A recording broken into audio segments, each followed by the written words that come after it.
احاطہ کرنے والا ہے۔ اللہ تعالیٰ کا علم کائنات کے گوشے گوشے میں پھیلا ہوا ہے، ہر چیز کو اس نے گھیر رکھا ہے، کوئی چیز اس سے چھپی نہیں۔ ہمارے دلوں میں خیال بعد میں آتا ہے، اللہ تعالیٰ اسے پہلے جانتے ہیں۔ رکوع نمبر 16 ہے، وَيَسْتَفْتُونَكَ فِي النِّسَاءِ، اور لوگ آپ سے عورتوں کے بارے میں فتویٰ پوچھتے ہیں۔ آپ کہہ دیں کہ اللہ تعالیٰ تمہیں ان کے بارے میں فتویٰ دیتا ہے، اور اس کتاب میں جو تم پر پڑھا جاتا ہے یتیم عورتوں کے بارے میں ہے، جن کو تم وہ نہیں دیتے جو ان کے لیے فرض کیا گیا ہے، اور تم رغبت رکھتے ہو کہ ان سے نکاح کرو، اور بے بس کمزور بچوں کے بارے میں بھی، اور یہ کہ تم یتیموں کے بارے میں انصاف پر قائم رہو، اور جو بھی تم بھلائی کرو گے تو بلا شبہ اللہ تعالی ہمیشہ سے اس کو خوب جاننے والا ہے۔ لوگ رسول اللہ سے یتیم عورتوں کے حقوق اور میراث کے بارے میں فتویٰ طلب کرتے تھے، انہی کے بارے میں اللہ تعالیٰ نے فتویٰ دیا ہے۔ ابن عباس کہتے ہیں اہل جاہلیت کا دستور تھا، اگر کوئی شخص یتیم بچی کا ولی بننا چاہتا اس پر کپڑا ڈال دیتا، پھر دستور کے مطابق کوئی اس سے نکاح نہیں کر سکتا تھا۔ اگر وہ حسین ہوتی تو ولی خود مائل ہو جاتا، شادی کر لیتا، اس کا مال کھاتا، اگر بدصورت ہوتی مرتے دم تک بٹھائے رکھتا، جب مر جاتی تو اس کا وارث بنتا۔ اللہ تعالیٰ نے اس کو حرام قرار دیا اور اس سے لوگوں کو روک دیا۔ اور اگر کوئی عورت اپنے شوہر سے کسی قسم کی زیادتی یا بے رخی کا خوف رکھے تو ان دونوں پر کوئی گناہ نہیں ہے کہ دونوں آپس میں کسی طرح کی صلح کر لیں، اور صلح بہرحال بہتر ہے، اور ہر نفس میں حرص حاضر رکھی گئی ہے۔ اور اگر تم نیکی کرو اور تقوی اختیار کرو تو یقیناً اللہ تعالیٰ اس سے جو تم عمل کرتے ہو ہمیشہ سے پورا باخبر ہے۔ ابن عباس سے روایت ہے کہ سیدہ سودا رضی اللہ تعالی عنہ کو خوف ہوا کہ بڑھاپے کی وجہ سے رسول اللہ انہیں طلاق نہ دے دیں۔ انہوں نے نبی صلی اللہ علیہ وسلم سے درخواست کی، آپ مجھے طلاق مت دیجئے، اپنی بیویوں میں شامل رکھیے، میں اپنی باری سیدہ عائشہ کو معاف کر دیتی ہوں۔ پھر انہوں نے ایسا ہی کیا، اس پر یہ آیت نازل ہوئی، اور تم ہرگز استطاعت نہیں رکھتے کہ بیویوں کے درمیان عدل کرو، خواہ تم حرص بھی رکھو، چنانچہ تم بالکل ایک جانب پوری طرح نہ جھک جاؤ کہ تم اس دوسری کو لٹکی ہوئی کی طرح چھوڑ دو۔ اور اگر تم اصلاح کرو اور تم ڈرتے رہو تو بلا شبہ اللہ تعالی ہمیشہ سے بے حد بخشنے والا نہایت رحم والا ہے۔ اب صلی اللہ علیہ وسلم نے فرمایا، جس کی 2 بیویاں ہوں اور وہ ان میں سے ایک کی طرف میلان رکھے تو قیامت کے دن وہ اس حال میں آئے گا کہ اس کا ایک پہلو جھکا ہوا ہوگا۔ سیدہ عائشہ بیان کرتی ہیں کہ رسول اللہ اپنی ازواج کے مابین باریاں تقسیم کرتے اور عدل کرتے اور فرماتے، یا اللہ یہ میری تقسیم ہے جو میرے بس میں ہے، اور اس بات میں مجھے ملامت نہ فرمانا جس کا تو مالک ہے اور میرا کوئی اختیار نہیں۔ یہ ابو داؤد کی روایت ہے 2134 نمبر پر۔ اور اگر وہ دونوں جدا ہو جائیں تو ہر ایک کو اللہ تعالیٰ اپنی وسعت سے غنی کر دے گا، اور اللہ تعالیٰ ہمیشہ سے ہی بڑی وسعت والا کمال حکمت والا ہے۔ عام طور پر شوہر بیوی کو اس وجہ سے بھی طلاق نہیں دیتے، خاص طور پر کزن میرج میں، کہ چلو بیچاری پڑی رہے، اب اس کے لیے کوئی کمانے والا نہیں تو چلو میرا ہی آسرا صحیح۔ ایسے لوگ حق نہیں دینا چاہتے۔ اللہ تعالیٰ نے فرمایا جدا کر دو گے اللہ غنی ہے، اللہ اسے بھی غنی کر دے گا۔ وَلِلَّهِ مَا فِي السَّمَاوَاتِ وَمَا فِي الْأَرْضِ، اور اللہ تعالیٰ ہی کا ہے جو بھی آسمانوں میں ہے اور جو بھی زمین میں ہے، اور بلا شبہ تم سے پہلے جو لوگ کتاب دیے گئے تھے یقیناً انہیں بھی اور تمہیں بھی ہم نے وصیت کی ہے کہ تم اللہ تعالیٰ سے ڈر کر رہو، اور اگر تم کفر کرو گے تو یقیناً جو کچھ آسمانوں میں ہے اور جو کچھ زمین میں ہے سب اللہ تعالیٰ ہی کا ہے، اور اللہ تعالیٰ ہمیشہ ہی سے ہر طرح بے پرواہ، ہر تعریف کا حقدار ہے، اور اللہ تعالیٰ ہی کا ہے جو کچھ آسمانوں میں ہے اور جو بھی زمین میں ہے، اور اللہ تعالیٰ ہی وکیل کافی ہے۔ یہ وعید ہے کہ تم 1 منٹ میں ڈھیر ہو سکتے ہو، مٹ سکتے ہو۔ ایک چھوٹی سی مخلوق کورونا آئی ہے اور پوری دنیا تھر تھر کانپ رہی ہے۔ ایک سونامی آئی تھی، سب کو بہا کر لے گئی. زلزلہ آتا ہے طویل ایریا میں، جہاں جہاں آتا ہے کیسے ہر چیز زمین بوس ہو جاتی ہے. اللہ تعالیٰ تمام کائنات کا بادشاہ ہے، ساری کائنات پر اس کا حکم چلتا ہے. وہ ہر شخص کے اعمال کو گھیرے ہوئے ہر ایک پر وہ نگران ہے. اس کا علم ہر جگہ ہمہ وقت موجود ہے، وہ کارساز ہے. اس لیے اللہ تعالیٰ سے دعا کرنی ہے، اللہ تعالیٰ ہمیں مشکل حالات سے نکال لے. اگر وہ چاہے تو تمہیں لے جائے اے لوگو، اور دوسروں کو لے آئے، اور اللہ تعالیٰ اس پر ہمیشہ سے پوری طرح قدرت رکھنے والا ہے. اگر اس بادشاہ کی نافرمانی کرو گے، اس کے احکامات ٹھکراؤ گے، اس کے قانون کی توہین کرو گے، اس کی فرما برداری سے بھاگو گے، وہ تمہیں فنا کرنے کی پوری قدرت رکھتا ہے. نافرمانوں کو مٹا کر وہ فرما بردار پیدا کر دے گا. من کان یرید ثواب الدنیا فعند اللہ ثواب الدنیا والآخرہ. جو دنیا کے بدلے کا ارادہ رکھتا ہے، یعنی اپنی ہمت دنیا کے لیے لگاتا ہے، جانوروں کی طرح ہے، تو اللہ تعالیٰ کے پاس دنیا اور آخرت کا بدلہ ہے. اور اللہ تعالیٰ ہمیشہ سے سب کچھ سننے والا، سب کچھ دیکھنے والا ہے. میں نے یہ جو بات کہی کہ وہ اینیمل لائک ہے، تو اس وجہ سے کہ جانوروں کے لیے تو آخرت کا اجر نہیں ہے. انہوں نے جو کرنا ہے اسی دنیا کے لیے کرنا ہے، اور جو آخرت کی کھیتی لگاتا ہے اللہ تعالیٰ اسے دنیا بھی دیتا ہے اور آخرت کا اجر عظیم بھی دیتا ہے. رکوع نمبر 17 ہے، یا ایھا الذین آمنوا کونوا قوامین بالقسط شہداء للہ. اے لوگو جو ایمان لائے ہو، انصاف پر پوری طرح قائم رہنے والے اور اللہ تعالیٰ کے لیے گواہی دینے والے بنو، اگرچہ تمہاری اپنی جانوں کے یا والدین کے اور رشتہ داروں کے خلاف ہو. اگر کوئی مالدار ہے یا فقیر تو اللہ تعالیٰ ان دونوں سے زیادہ حقدار ہے. چنانچہ خواہش نفس کی اتباع نہ کرو کہ تم عدل کرو، اور اگر تم زبان کو پیچ دو یا پہلو تہی کرو تو یقیناً اللہ تعالیٰ ہمیشہ سے جو تم عمل کرتے ہو اس سے پوری طرح باخبر ہے. گواہی کے راستے میں 2 بڑی رکاوٹیں ہیں، محبت اور عداوت. اللہ تعالیٰ نے دونوں کو دور کر دیا. اے لوگو جو ایمان لائے ہو، اللہ تعالیٰ پر اور اس کے رسول پر اور اس کی کتاب پر ایمان لے آؤ جو اس نے اپنے رسول پر نازل فرمائی، اور اس کتاب پر بھی جو اس سے پہلے اس نے نازل کی.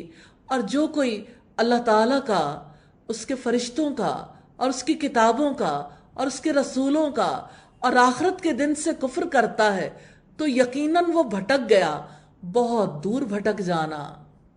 اللہ تعالیٰ نے ایمان والوں سے ایمان لانے کا مطالبہ کیا ہے. سوال یہ پیدا ہوتا ہے کیا لوگ ایمان نہیں رکھتے؟ بات یہ ہے کہ زبان کے ایمان اور عملی ایمان میں بڑا فرق ہے. امام بخاری نے اپنے صحیح میں باب باندھا ہے، الایمان هو القول والعمل. ایمان قول بھی ہے اور عمل بھی ہے. تو لوگ لفظی طور پر زبان سے تو ایمان کا اظہار کرتے ہیں، عمل کرنا اپنی ذمہ داری خیال نہیں کرتے. یا اللہ ہمیں صاحب عمل ایمان والا بنانا. یقیناً وہ لوگ جو ایمان لائے پھر انہوں نے کفر کیا، پھر ایمان لائے پھر کفر کیا، پھر کفر میں بڑھ گئے، اللہ تعالیٰ ایسا نہیں ہے کہ ان کو بخش دے اور نہ یہ کہ انہیں سیدھا راستہ دکھائے. جو شخص ہمیشہ اندھیرے میں رہا ہو، اگر روشنی نہ دیکھ پائے وہ تو معذور ہے، لیکن جو روشنی دیکھ لے اس کے بعد اندھیرے میں رہنا چاہے، اس کی عقل کی صحت پر شبہ ہوتا ہے. جو ایمان کے بعد کفر اختیار کرتا ہے، مرتد ہو جاتا ہے، ایسے شخص کی موت کے بعد کوئی توبہ نہیں. اللہ تعالیٰ نہ اسے معاف کرے گا، نہ مصیبت سے نکالے گا، نہ اس کی ہدایت کی کوئی صورت ہے. آپ منافقوں کو خوشخبری دے دیں کہ ان کے لیے واقعتاً دردناک عذاب ہے. وہ لوگ جو مومنوں کے علاوہ کافروں کو اپنا دوست بناتے ہیں، کیا وہ ان کے پاس عزت تلاش کرتے ہیں؟ تو بلا شبہ عزت ساری کی ساری اللہ تعالیٰ ہی کے لیے ہے. عزت ایسی چیز ہے جس کے لیے انسان بہت کچھ قربان کر دیتا. تو دنیا میں لوگ عزت کے حصول کے لیے کیسے رب کے احکامات کو قربان کر دیتے ہیں. الہی اس بدعملی سے بچا لینا. وَتُعِزُّ مَن تَشَاءُ وَتُذِلُّ مَن تَشَاءُ. تو جسے چاہتا ہے عزت دیتا ہے اور تو جسے چاہتا ہے ذلیل کرتا ہے. اور یقیناً اللہ تعالیٰ نے اپنی کتاب میں تم پر حکم نازل کر دیا ہے کہ جب تم سنو کہ اللہ تعالیٰ کی آیات کے ساتھ کفر کیا جاتا ہے اور ان کا مذاق اڑایا جاتا ہے تو ان کے ساتھ مت بیٹھو یہاں تک کہ وہ کسی دوسری بات میں مشغول ہو جائے. بلا شبہ تم بھی اس وقت انہی جیسے ہوگے. یقیناً اللہ تعالیٰ منافقوں اور کافروں سب کو جہنم میں جمع کرنے والا ہے. وہ لوگ جو تمہارے بارے میں انتظار میں رہتے ہیں پھر اگر اللہ تعالیٰ کی طرف سے تمہارے لیے کوئی فتح ہو تو کہتے ہیں کیا ہم تمہارے ساتھ نہ تھے. اور اگر کافروں کے لیے کوئی حصہ ہو تو ان سے کہتے ہیں کیا ہم تم پر غالب نہیں ہو گئے تھے, ہم نے تمہیں مسلمانوں سے نہیں بچایا. چنانچہ اللہ تعالیٰ ہی قیامت کے دن تمہارے درمیان فیصلہ کرے گا اور اللہ تعالیٰ کافروں کے لیے مومنوں پر ہرگز کوئی راہ نہیں بنائے گا. آخری آیات ہیں ان المنافقین یخادعون اللہ وہو خادعہم. بلا شبہ منافق اللہ تعالیٰ کو دھوکہ دیتے ہیں حالانکہ وہ انہیں دھوکہ دینے والا ہے. وَإِذَا قَامُوا إِلَى الصَّلَاةِ قَامُوا كُسَالَىٰ. پہچان ہے منافق کی. اور جب وہ نماز میں کھڑے ہوتے ہیں تو سست ہو کر کھڑے ہوتے ہیں. وہ لوگوں کو دکھاتے ہیں اور اللہ تعالیٰ کو یاد نہیں کرتے مگر بہت کم. منافقوں کی دو خصوصیات ہیں, ایک تو دھوکہ دیتے ہیں اور دوسرے نماز میں سستی برتتے ہیں. سیدنا انس بن مالک فرماتے میں نے رسول اللہ کو فرماتے سنا یہ منافق کی نماز ہے بیٹھ کر سورج کا انتظار کرتا رہتا ہے حتیٰ کہ جب وہ شیطان کے دو سینگوں کے درمیان ہو جاتا ہے تو یہ کھڑے ہو کر 4 ٹھونگے مار لیتا ہے اور ان میں بھی اللہ تعالیٰ کا ذکر بہت کم کرتا ہے. یہ مسلم کی 1412 نمبر روایت ہے. مذبذبین بین ذالک لا الہ ہؤلاء ولا الہ ہؤلاء. وہ درمیان میں ہی ڈاواں ڈول ہیں, نہ ان کی طرف ہیں نہ ان کی طرف ہیں.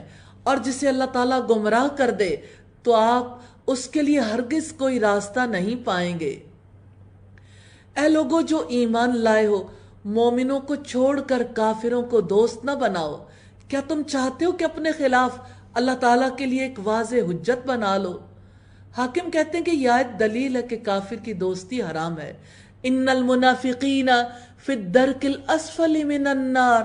یقیناً منافق دوزخ کے سب سے نچلے درجے میں ہوں گے اور آپ ان کا ہرگز کوئی مددگار نہ پاؤ گے مگر وہ لوگ جنہوں نے توبہ کی اور اصلاح کر لی اور انہوں نے اللہ تعالیٰ کے دین کو مضبوطی سے تھام لیا اور اپنے دین کو اللہ تعالیٰ کے لیے خالص کر لیا تو یہ لوگ مومنوں کے ساتھ ہوں گے اور اللہ تعالیٰ جلد ہی مومنوں کو اجر عظیم عطا کرے گا.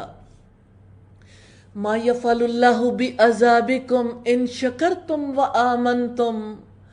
کیا کرے گا اللہ تعالیٰ تمہیں عذاب دینے سے اگر تم شکر کرو اور ایمان لے آؤ. وکان اللہ شاکرا علیما. اور اللہ تعالیٰ ہمیشہ سے ہی قدر کرنے والا سب کچھ جاننے والا ہے. اللہ تعالیٰ ہم سے چاہتے ہیں کہ ہم شکر گزار بن جائیں. شکر گزاری بہت بڑی صفت ہے. منعم کے احسانات کو محسوس کرنا اور اس کے احسانات پر اس کا شکر ادا کرنا دراصل انسان کو اس کی ریالٹی پر لے آتا ہے. شکر گزاری بہت بڑی صفت ہے. یا اللہ ہمیں شکر گزاروں میں شامل فرما لے. اللہ تعالیٰ ہمیں شکر گزاری کا ہر طریقہ اپنانے کی توفیق عطا فرما دے. وآخر دعوانا ان الحمد للہ رب العالمین. رحمتوں سے بھری شام. مرحبا رمضان.